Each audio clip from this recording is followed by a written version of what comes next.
Dr. Verma, I wasn't sure I understood your answer to Senator Moody a moment ago. Do you think that men can get pregnant? I hesitated there because I wasn't sure where the conversation was going or what the goal was. I mean, I do take care of patients with different identities. I take care of many women. I take care of people with different identities. And so that's where I paused. I think, yeah, I wasn't sure where you were going with that. Well, the goal is just the truth. So can men get pregnant? Again, the reason I paused there is I'm not really sure what the goal of the question is. The goal is just to establish a biological reality. You just said a moment ago that science and evidence should control, not politics.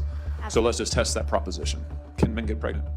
I take care of people with many identities, but can men get pregnant? I take care of many women that can get pregnant. I do take care of people that don't identify as women. That Can men get pregnant? Again, as I'm saying, let me just remind you, you testified to a moment ago. Science and evidence should control, not politics. So can men get pregnant? You're a doctor, I think. Science and evidence should guide medicine. Do science and evidence tell us that men can get pregnant? Biological men, can they get pregnant? I also think yes/no questions like this are a political tool. No, yes/no questions are about the truth, doctor. Let's not make a mockery of this proceeding. This is about science and evidence. So I'm asking you.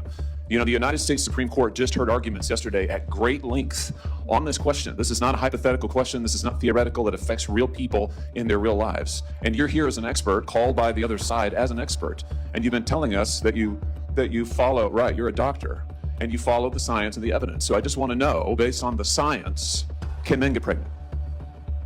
That's a yes or no question. It really is, I think. I think you're trying to reduce the complexity of a lot. I'm not. I'm trying to get, it's not complex. I'm trying to get to an answer, and I'm trying to test, frankly, your veracity as a medical professional and as a scientist. Can men get pregnant? I think you're also conflating male with... No, I'm not conflating male and female. They're two different things. There's biological men and there's biological women. And I want to know, can men get pregnant? What you were talking about is biological... You're not going to answer my question. Biological males. This isn't hard, doctor. Can men get pregnant? Yes or no? I would be more than happy to have a conversation with you that is not coming from a place of trying to be polarized and push. I'm not trying to be polarizing. I'm trying to ask. I think it is extraordinary that we are here and hearing about science and about women. And for the record, it's women who get pregnant, not men.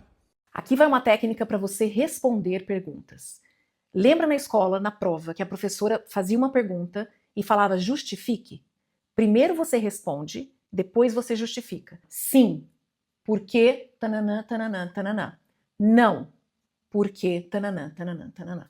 E se você considerar que aquela pergunta não é uma pergunta para responder com sim ou não, você começa com depende do que você considera como tananã. E aí começa a justificar. Desta maneira você vai ser visto como alguém mais assertivo.